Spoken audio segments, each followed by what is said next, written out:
ఏమండి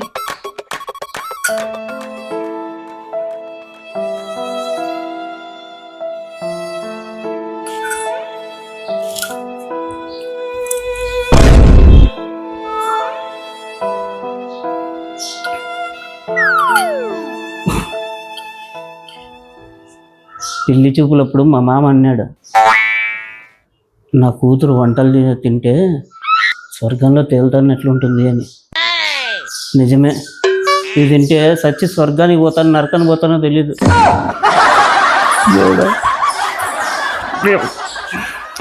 ఏంటండి మీరు మాట్లాడుకుంటున్నారు? ఏంది, నీ వంటల గొప్పదనం గురించి చెప్తున్నా అంతే. అవును, కాకరకాయలు ఉన్నాయి, హల్వా చేస్తానండి. కాకరకాయ హల్వా 2 జేబుల్లో చేతులు పెట్టుకుని నడుచుకుంటూ వెళ్ళిపోతున్నాను.